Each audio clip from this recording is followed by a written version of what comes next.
तो बाद हैगा अपने कोले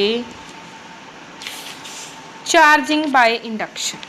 ठीक है, चार्जिंग बाय इंडक्शन की हुंदा राजे, हुणे आपां पढ़िया कि जिवें गलास रोड नूं सिल्क दे नाल आपां रब करके जिहड़े चार्ज मतलब चार्ज तां हो गई ना, जदों गलास रोड नूं सिल्क दे नाल कीता, गलास रोड ते पॉजिटिव चार्ज आ गया, सिल्क क्लॉथ ते नैगेटिव चार्ज आ गया। ये तां मतलब आपां टच कीता, दो बॉडीज़ नूं टच कीता आपां, मतलब गलास रोड ने सिल्क क्लॉथ नूं टच कीता तां उहदे ते चार्ज आया। इस तरह दे मैथड नाल जिहड़े आपां चार्ज करदे उहनूं की कहंदे आपां charging by conduction. Charging by conduction मीनस charging by actual contact. But हुण आपां पढ़ना चार्जिंग बाय इंडक्शन। इंडक्शन दे विच की हुंदा राजे कि आपां एक्चुअल कंटैक्ट नहीं बनाउंदे, एक्चुअल कंटैक्ट नहीं बनाउंदे, इहनूं आपां कह दिंदे आ चार्जिंग बाय इंडक्शन। ये किवें हुंदा देखो, ਇਹਦੇ ਵਿੱਚ ਕੀ ਆ कि मान लो अपने कोले एक मैटल दा स्फीयर आ, आपां मैटल दा स्फीयर बनावांगे, आपां मैटल दा स्फीयर बना लिया। ठीक है, मान लो इनू आपां करना वा नैगेटिव चार्ज, जे आपां इनू नैगेटिव चार्ज करना तो आपां एक पॉजिटिव चार्ज रॉड इहदे नेड़े लैके आवांगे। आपां नूं पता कि स्फीयर आ जिहड़ा न्यूट्रल आ, मीनस जिन्ने ही इहदे च पॉजिटिव चार्ज आ उन्ने ही की इहदे च नैगेटिव चार्ज आ। तो जो आप पॉजिटिव रॉड नेड़े लैके आंदी, ये की होगा रजे कि पॉजिटिव हम नैगेटिव नूं की करनगे अट्रैक्ट करनगे, तां नैगेटिव चार्ज एक साइड ते इकट्ठे हो जाएंगे, क्योंकि पॉजिटिव रोड है ना इधर, पॉजिटिव नैगेटिव नूं की करनगे अट्रैक्ट, तो पॉजिटिव इधर हो जाएंगे। ओके जी, फिर की करना तुसीं जिस साइड ते पॉजिटिव चार्ज इकट्ठे होए उस साइड नूं की कर देना ग्राउंड कर देना, तो अर्थिंग कर देनी ਉਹਦੀ, ਤਾਂ ਉਹ ਨੈਗੇਟਿਵ ਪੋਜ਼ਿਟਿਵ ਚਾਰਜ ਕਿੱਧਰ ਚਲਾ ਜਾਊਗਾ, ਗਰਾਊਂਡ ਦੇ ਵਿੱਚ ਚਲਾ ਜਾਊਗਾ, ਤਾਂ ਇਹਦੇ ਤੇ ਇਕੱਲਾ ਕੀ ਰਹਿ ਜਾਊਗਾ, ਨੈਗੇਟਿਵ ਚਾਰਜ ਰਹਿ ਜਾਊਗਾ।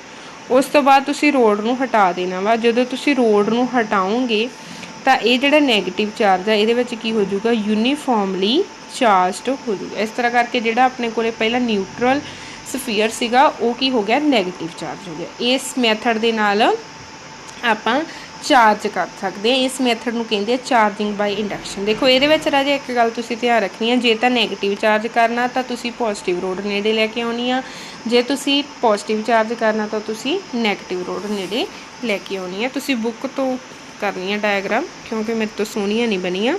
आ डायग्राम देख लो, सॉरी डेफिनेशन देख लो, the phenomenon of charging. Charging by induction की डेफिनेशन है कि एक ही एक फिनोमिनन आ चार्जिंग करन दा। किनू चार्ज करना आपां, अनचार्जड किसी कंडक्टिंग बॉडी नूं चार्ज करना वा। किवें करना वा कि उहदे नेड़े कोई चार्जड बॉडी लेके आए ना आपां glass rod, by bringing a charged body near it, नेड़े लैके आउणी आ, ओहदा डायरैक्ट कंटैक्ट नहीं बनाउणा, without making a direct contact between two bodies is called charging by induction. ठीक है राजे, ये थोनों पेपर दे विच क्वेश्चन आ सकता कि what you mean by charging by induction, describe the method how we can charge uncharged sphere negatively. ठीक है, तो तुसी फिर की पॉजिटिव रोड लेके आनी है। जे उन्होंने कहा पॉजिटिव चार्ज करो तो किहड़ी रोड लेके आनी है, नैगेटिव। नाल तुसी ये डायग्राम बनानी है, ते नाल तुसी आ जिहड़े 5 पॉइंट है लिखने A B C D E। Okay जी, बी पॉइंट इत्थों तक लिख लियो। ओके, उस तो बाद नैगेटिव की भी डायग्राम आपे बना लियो तुसीं, उहदे विच बस जिथे रोड ते पॉजिटिव आ इत्थे नैगेटिव कर दिओ, ते इत्थे एंड ते पॉजिटिव हो जाऊगा। फिर मैं चैक करूँगी ना नोटबुक्स, उत्थे देख लूँगी। ओके जी, उस तो बाद राजे ये तो एक स्फीयर नूं चार्ज कीता सी, जे आपां 2 स्फीयर नूं चार्ज करना वो किवें करना वा, उहदे लई तुसी 2 अनचार्ज स्फीयर नूं पहला कंटैक्ट विच रखना वा। हुण जिन्ने ही इहदे च पॉजिटिव चार्ज है उन्ने ही किन्ने नैगेटिव चार्ज है। उस तो बाद एक पॉजिटिव चार्ज रोड लेके आंदी, उहदे नाल की होगा, नैगेटिव चार्ज इधर इकट्ठा हो जाऊगा, पॉजिटिव इधर। क्यों होगा, क्योंकि आपां नूं पता पॉजिटिव नैगेटिव नूं की करदा वा, अट्रैक्ट करदा वा। उस तो बाद आपां स्फीयर नूं ए ते बी स्फीयर्स नूं की कर देना, थोड़ा जिहा सैपरेट कर देना, ते रोड नूं भी रिमूव कर देना। फिर उस तो बाद जो रॉड नूं रिमूव करोगे तो ये जोड़े दोनों पॉजिटिव नैगेटिव है एक दूसरे के नेड़े नेड़े आ जाएंगे। उस तो बाद इन्हां दे विच सैपरेशन वधा देनी है तो यूनीफॉर्मली डिस्ट्रीब्यूट हो जाएंगे। इस तरह करके आप 2 स्फीयर्स नूं की कर सकते हैं, चार्ज कर सकते हैं। ठीक है, ਇਹਦੇ ਵਿੱਚ ਤੁਸੀਂ ਆ ਲਿਖ ਸਕਦੇ ਆ अरे let us now understand how we charge two spheres by induction। आ सारा पैराग्राफ तुसी पढ़ लेना वा ਇਹਦੇ ਵਿੱਚੋਂ लिख लो पॉइंट बना के लिख लो A B C D E वांगू ठीक है नाल तुसी डायग्राम बना देनी है। उस तो बाद हैगा अपने कोले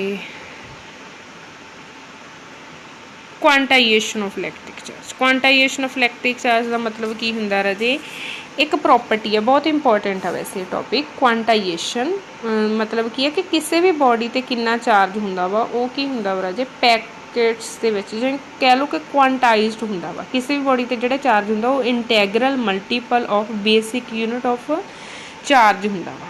इंटैग्रल multiple of basic unit of charge.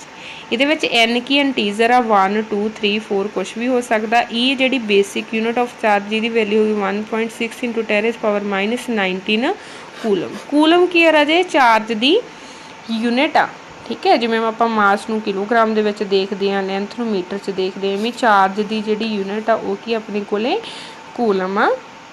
ਕਿਸੇ ਵੀ ਬੋਡੀ ਤੇ ਇੰਨਾ ਹੀ ਚਾਰਜ ਹੋਊਗਾ ਕਿ ਭਾਵੇਂ ਆਹ ਵਾਲੀ ਜਿਹੜੀ ਵੈਲਿਊ ਇਹਨੂੰ 1 ਨਾਲ ਗੁਣਾ ਕਰ ਲਓ ਚਾਹੇ 2 ਨਾਲ ਚਾਹੇ 3 ਨਾਲ ਚਾਹੇ 4 ਨਾਲ। ਇਹ ਵਾਲੀ ਚੀਜ਼ ਨੂੰ ਚਾਰਜ ਦੀ ਪ੍ਰੋਪਰਟੀ ਨੂੰ ਕੀ ਕਹਿੰਦੇ ਆਪਾਂ ਕੁਆਂਟਾਈਜੇਸ਼ਨ ਆਫ ਚਾਰਜ ਕਹਿੰਦੇ ਹਾਂ। ਇਹਦੇ ਵਿੱਚ ਕੀ ਹੁੰਦਾ ਰਾਜੇ ਕਿ ਇਹਦੇ ਵਿੱਚ ਨਾ ਤੁਹਾਨੂੰ ਕੁਐਸਚਨ ਪੁੱਛ ਸਕਦੇ ਆ ਕਿ ਦੋ ਬੋਡੀਜ਼ ਨੂੰ ਮੰਨ ਲਓ ਆਪਾਂ ਉਹੀ ਲੈ ਲੈਂਦੇ ਐਗਜ਼ਾਮਪਲ ਕਿ ਸਿਲਕ ਕਲੋਥ ਆ ਉਹਨੂੰ ਗਲਾਸ ਰੋਡ ਦੇ ਨਾਲ ਰੱਬ ਕੀਤਾ ਤਾਂ ਮਤਲਬ ਕਿ ਇਹਦੇ ਤੇ ਗਲਾਸ ਰੋਡ ਤੇ ਪੋਜ਼ਿਟਿਵ ਚਾਰਜ ਹੁੰਦਾ ਨਾ ਕਿ ਗਲਾਸ ਰੋਡ ਤੇ 2 ਪੋਜ਼ਿਟਿਵ ਚਾਰਜ ਆ ਗਿਆ ਤੇ ਸਿਲਕ ਕਲੋਥ ਤੇ 2 ਨੈਗੇਟਿਵ ਚਾਰਜ ਆ ਗਿਆ ਤਾਂ ਕਿੰਨਾ ਚਾਰਜ ਆ ਗਿਆ ਕਿੰਨਾ ਚਾਰਜ ਆਇਆ ਆਪਾਂ ਨੂੰ ਪਤਾ 2 ਇਲੈਕਟ੍ਰੋਨ ਟ੍ਰਾਂਸਫਰ ਹੋਏ ਆ ਨਾ ਤੇ n ਕੀ ਹੈ ਇਲੈਕਟ੍ਰੋਨ ਤਾਂ ਚਾਰਜ ਕਿੰਨਾ ਆਊਗਾ ਇਲੈਕਟ੍ਰੋਨ ਕਿੰਨੇ ਟ੍ਰਾਂਸਫਰ ਹੋਏ n ਦੀ ਵੈਲਿਊ 2 ਤੇ e ਦੀ ਵੈਲਿਊ ਕਿੰਨੀ 1.6 × 10⁻⁻19 ਕੂਲਮ ਤਾਂ 2 6 12 1 ਕੈਰੀ 3 कहना मतलब कि ਜਿਹੜੀ ਗਲਾਸ ਰੋਡ ਆ ਉਹਦੇ ਤੇ ਇੰਨਾ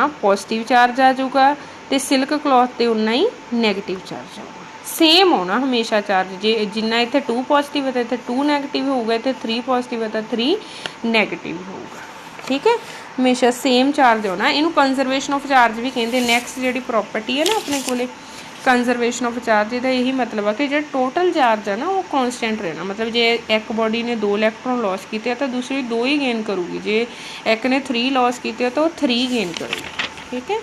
ਨੈਕਸਟ ਹੈਗੀ ਆਪਣੇ ਕੋਲ property additivity of charges. Additivity of charges ਕੀ ਆ ਕਿ ਸਿੰਪਲ ਅਲਜਬਰਿਕਲੀ ਚਾਰਜ ਐਡ ਹੁੰਦੇ ਆ ਜਿਵੇਂ ਕਿ ਕਿਸੇ ਬੋਡੀ ਤੇ ਕਾफ़ी सारे चार्ज है किसी सिस्टम के Q1 Q2 तो सिंपल उन्होंने ऐड करना बट प्लस माइनस के नाल करना वा। जिमें कोई सिस्टम आ वो एक Q चार्ज -2Q +3Q तो 5Q तो टोटल चार्ज कितना होगा पहला प्लस प्लस वाले ऐड कर लो 1Q तो 3 1 तो 3 किन्ने हो गए 4 4 तो 5 किन्ने हो गए 9 तो 2 माइनस तो 9 चो 2 माइनस कर दो 7 तो टोटल चार्ज कितना होगा 7। कहने का मतलब प्लस माइनस नाल लैके सिंपल एडिटिविटी करनी आ तो यह है अपने को कंजरवेशन ऑफ चार्ज। ये चार्ज दी प्रॉपर्टीज़ आ 3 जे थोनों आ जान कि प्रॉपर्टीज़ ऑफ चार्ज तो quantization of charge next conservation of charge फिर एडिटिविटी ऑफ चार्ज ठीक है जी। उस तो बाद राजे अपने को हैगा वा चार्ज एंड मास। ये की डिफरेंस आ चार्ज आ जिहड़ा राजे वो पॉजिटिव भी हो सकता नैगेटिव भी हो सकता 0 बट जिहड़ा मास आ किसी भी बॉडी का हमेशा की हुंदा पॉजिटिव हुंदा। चार्ज डिपेंड नहीं करता कि वेलोसिटी कितनी है बॉडी की वेलोसिटी कितनी है। जिवें कहने का मतलब इलैक्ट्रॉन तो नैगेटिव चार्ज ही रहना भावें वो जिन्नी मर्जी स्पीड के नाल घूमी जाए वो जिन्ना चार्ज है उन्ना ही रहना डिपेंड नहीं करूगा कि वेलोसिटी कितनी है। बट मास आ जिहड़ा जिवें आइनस्टाइन का मास एनर्जी रिलेशन पढ़िया ना आपां कि मास आ जिहड़ा बॉडी का वो वेलोसिटी के नाल की हो जाता इनक्रीज हो जाता। नैक्सट की है कि जिहड़ा चार्ज आ वो की हुंदा क्वांटाइज्ड हुंदा वा ठीक है पढ़ी ना हुणे प्रॉपर्टी बट जिहड़ा मास आ वो क्वांटाइज्ड नहीं हुंदा। चार्ज कंजरवेटिव हुंदा वा बट मास कंजरवेटिव नहीं हुंदा। मास एनर्जी दे विच चेंज हो जाता according to Einstein's mass energy relation due to charge जी फोर्स वो अट्रैक्टिव भी हो सकती है, रिपल्सिव भी हो सकती है, डिपेंड करता चार्ज अनलाइक आ कि लाइक आ, क्योंकि लाइक चार्ज एक दूसरे को रिपेल करते हैं, अनलाइक चार्ज एक दूसरे को अट्रैक्ट करते हैं।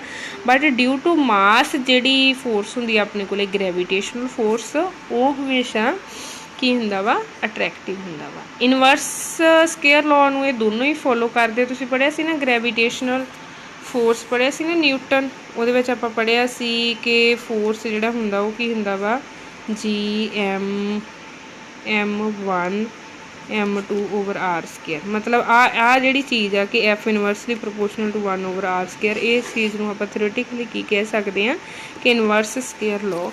ਇਸ ਲੋ ਨੂੰ ਦੋਨੇ ਹੀ ਫੋਲੋ ਕਰਦੇ ਆ, ਚਾਰਜ ਵੀ ਤੇ ਮਾਸ ਵੀ। ਚਾਰਜ ਐਗजिस्ट नहीं कर सकता मास बिना, जिमें हुण इलैक्ट्रॉन देखो, इलैक्ट्रॉन तो चार्ज हुंदा ना नैगेटिव, बट इलैक्ट्रॉन का मास भी हुंदा, ठीक है।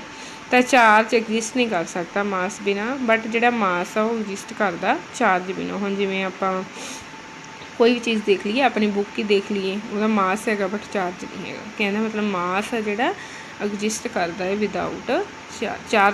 चार्ज हुंदा तां है, मतलब जिन्ने उहदे च इलैक्ट्रॉन हुंदे उन्ने ही प्रोटोन हुंदे आ, तां करके न्यूट्रल हो जाता। ओके जी। यूनिट है जी चार्ज की, वो की होंगी है कूलम, मतलब एक ड्राइव यूनिट है, ड्राइव किया गया, इनू आप नैक्सट करांगे ड्राइव। ओके। तो unit of mass fundamental unit, fundamental unit तीन होंगे ना, मास, लेंथ, टाइम, डिमेंशनल फार्मूले से जिवें आपां पढ़िया सी, ठीक है। चार्ज एक्सलरेटेड, एक्सलरेटेड की होंदा चेंज इन वेलोसिटी दे नाल रेडिएशनस एमिट करता वा, बट जे आपां मास नूं एक्सलरेट करिए तो रेडिएशनस एमिट नहीं करता, ठीक है राजे। Thank you. तुसीं ये सारा नाल दी नाल कापियां ते नोट करना विद डेट